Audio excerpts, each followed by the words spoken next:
Job calendar గురించి మనం ఇంతసేపు సమయాన్ని వృధా చేస్తున్నాము. వాస్తవంగా ఎందుకనంటే ఆల్రెడీ అసెంబ్లీలో సమయాన్ని వృధా చేసిర్రు. మీరే అంటున్నారు ఆ జాబ్ క్యాలెండర్ పేరు కూడా మీరే పెడితే మనం ఏమంటున్నామంటే మీరు చెప్పిన కాడికే లెక్కకు 30 లక్షల నిరుద్యోగులకు ఆఫ్టర్ ఆల్ 1,50,000 ప్రభుత్వ ఉద్యోగాలు సరిపోతాయా? చెప్పండి. ఉపాధి కల్పన అనే దాని మీద అసలు బడ్జెట్లో లెక్కనే లేదు. అది బడ్జెటే కాదు, నిరుద్యోగ యువతకు ఉపాధి ఎక్కడ చూపెడతారు? అది కదా వచ్చిన ప్రశ్న ఇప్పుడు. కాబట్టి అది వేరే చర్చ. వాళ్ళు జాబ్ క్యాలెండర్ వేస్తామని ప్రకటించారు, సంవత్సరానికి 2 లక్షల ఉద్యోగాలు ఇస్తామని ప్రకటించారు. దాన్ని బట్టి మనకు దానితోటే సరిపోదు. మనకు దాదాపు ఇంకా 35 లక్షల ఉపాధి కల్పన మనకు అవసరము. అది ప్రభుత్వం ఏ విధంగా చేస్తుందో చూద్దాం, దాన్ని మనం డిమాండ్ చేద్దాం. అయితే ఒకటైంది అని అంటే వీళ్ళ ప్రవర్తన. ఈరోజు దానం నాగేందర్ గారు అసెంబ్లీలో మాట్లాడుతూ నిజంగా కూడా మరి ఆయన ఓటర్లతోటి బెదిరింపులకు గురి చేసి రిగ్గింగ్ చేసి ఎమ్మెల్యే అయ్యొచ్చుండా? ఒక సీనియర్ మోస్ట్ ఎమ్మెల్యే ఆ విధంగా మాట్లాడొచ్చా? అంటే ఆ దాదాగిరి ఎవరి మీద? తెలంగాణ ప్రజలు నిజాము రాజునే గోరి కట్టిర్రు.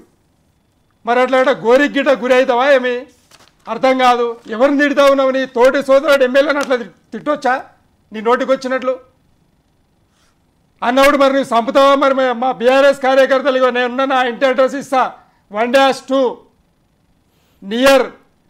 నియర్ హనుమాన్ మందిర్, పీరం చెరువు, రాజేంద్ర నగర్ అసెంబ్లీ. రండి మరి చంపండి. ఏందండి ఈ దాదాగిరి అసెంబ్లీలో? అసలు ఎమ్మెల్యేలకు మంత్రులకు విలువ లేకుండా చేశారు.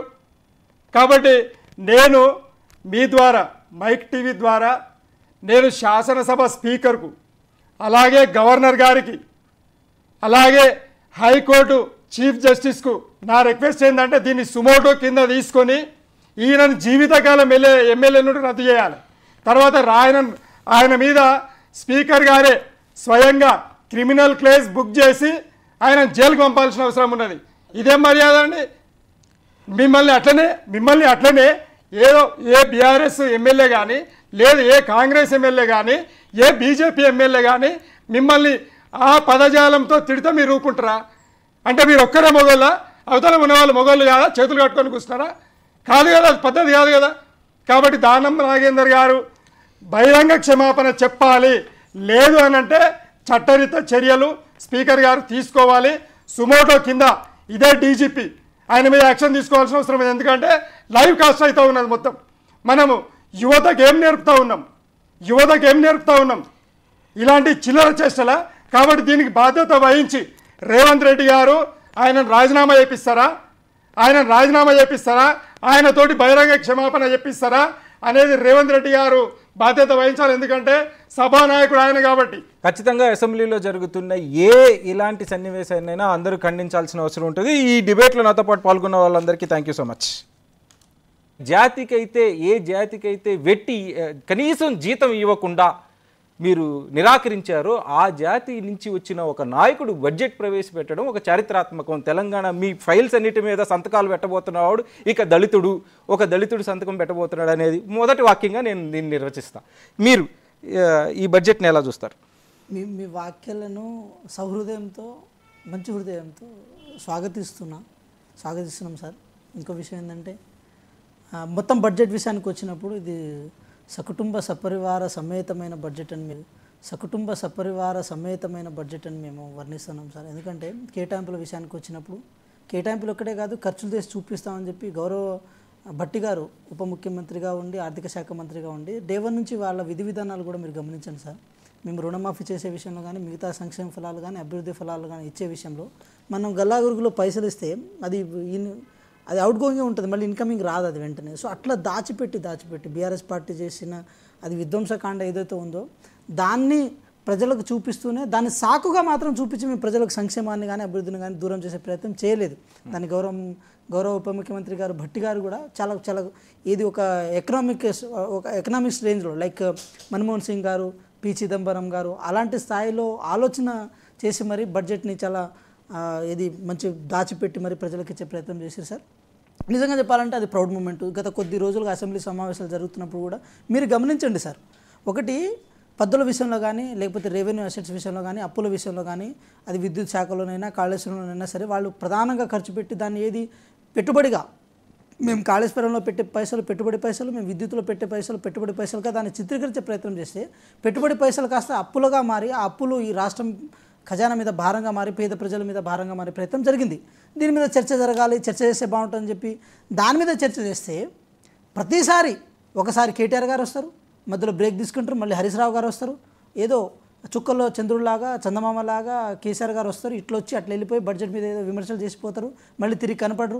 మళ్ళీ ఏదైనా లేదు ప్రతిపక్ష నేత రావాలి కదా మాట్లాడాలి కదా అని చెప్పి మేము అంటుంటే దాన్ని పక్కదారి పట్టించడం కొంటే మేము జాలదా అన్నట్టు మాట్లాడతారు. సో ఇదంతా బడ్జెట్ సమావేశాలు ఎలా జరిగినాయి అనేది మనం నెక్స్ట్ చర్చిద్దాము. అయితే ఇప్పుడు బడ్జెట్లో మీరు ప్రవేశపెట్టిన పథకాలు లేదు మీరు మీ విజన్ ఈ బడ్జెట్ ద్వారా ఏం చెప్పదలుచుకున్నారు ప్రజలు? నేను మచ్చుకు ఒక మాట చెప్తున్నాను సార్, ఎస్సీ ఎస్టీ బీసీ ప్రధానంగా వెల్ఫేర్లో వచ్చే ప్రధానమైన అంశాలు ప్రధానమైన భాగాలు కూడా సో వాటి కేటాయింపులు మీరు గమనించండి. ఎస్సీలకు అంటే ఎస్సీ సంక్షేమానికి 33,000 కోట్లు, ఎస్టీ సంక్షేమానికి 17,000 కోట్లు, దాంతోపాటు బీసీ సంక్షేమానికి 9,000 కోట్లు ఇలా కేటాయింపులు జరిగిన తర్వాత ఆ కేటాయింపులు ఖర్చు చేయడం కోసం కూడా గవర్నమెంట్ చాలా చిత్తశుద్ధితో ఉంది. సో ఈ బడ్జెట్ ఇలా ఉంటే దాంతోపాటు ఇప్పుడు స్కిల్ యూనివర్సిటీ అని ఒకటి కొత్తగా ఏర్పాటు చేయడం జరిగింది. దాంతోపాటు కేసీఆర్ గారు చేసిన విధానవనం అంటే పార్టీపరంగా కొంత మాకు వైరుధ్యం ఉన్నప్పుడు కూడా విధానపరంగా వాళ్ళు చేసిన కొన్ని ఇనిషియేటివ్ను కూడా మేము దాన్ని కంటిన్యూ చేసే ప్రయత్నం చేసినాం. ఇక మీకు తెలియదు ఏముంది, హైదరాబాద్కి 10,000 కోట్లు కేటాయింపులు కానీ లేకపోతే మిగతా అంటే 72,000 కోట్లు వ్యవసాయానికి కేటాయింపులు కానీ ఇదంతా ఈ సంక్షేమ రాజ్యంలో తెలంగాణకు పర్టికులర్గా ఏ ఆకాంక్షల కోసం అయితే తెలంగాణ సాధించి తెచ్చుకున్నామో ఆ ఆకాంక్షల దిశగానే ఈ తెలంగాణ వెళ్ళాలన్న దృష్టితో దాదాపు 2,91,000 లక్షల కోట్లను కేటాయింపులు చేసి వాటిని సంపూర్ణంగా ఖర్చు చేసి రెవెన్యూ విషయంలో కానీ మిగతా విషయంలో కానీ అన్నింటినీ ఒక చోట ఒక గాడిని తీసుకొచ్చి సంక్షేమాన్ని అభివృద్ధిని జోడేటలాగా తీసుకెళ్లడం కోసం చేసిన బడ్జెట్గా మేము దీన్ని అభివర్ణిస్తాం సార్. ఈ సంవత్సరం కాలం మొత్తం మీద మేము ఏదైతే మాట ఇచ్చామో అది 6 గ్యారెంటీల విషయానికి వచ్చినప్పుడు కానీ లేకపోతే 57 అంశాల విషయానికి వచ్చినప్పుడు కానీ ప్రతి విషయంలో దశల వారీగా దిశానిర్దేశంతో ముందుకెళ్ళి వాటిని నిర్వర్తించి ఈ తెలంగాణ ప్రజలను మేము చేయాలనుకున్నా మేము చెప్పిన ఈ అంశాలన్నీ నెరవేర్చే బాధ్యత తీసుకుంటాం సార్. విజయార్య క్షత్రియ గారు, బీఆర్ఎస్ పార్టీ అనేక సందర్భాల్లో తెలంగాణ సాధించుకున్న తర్వాత 2014 తర్వాత 2023 వరకు అనేక బడ్జెట్లను ప్రవేశపెట్టిన అనుభవం బీఆర్ఎస్ పార్టీగా ఉంది. బీఆర్ఎస్ పార్టీకి బడ్జెట్ని దగ్గర 1,00,000 కోట్ల నుంచి 2,00,000 కోట్లకి దాన్ని తీసుకెళ్ళి 2,50,000 మీరు దాన్ని తెలంగాణలో ఒక బడ్జెట్ ప్రవేశపెట్టిన ఏకైక పార్టీ ఇప్పటి వరకు. మొదటిసారి కాంగ్రెస్ ప్రవేశపెట్టింది. నేను ఇందాక మొదటగా చెప్పినట్టు ఒక దళితుడు ప్రవేశపెట్టడం మనం అందరం గర్వించాల్సిన విషయమైనా బడ్జెట్ని బడ్జెట్లానే మాట్లాడే స్వభావం ఉన్నది. ఖచ్చితంగా అలానే మాట్లాడుకుందాం. దాన్ని బీఆర్ఎస్ పార్టీ ఎలా అయితే భట్టి గారిని అంటే భట్టి గారు ఒక ఎమ్మెల్యే ఒక మంత్రి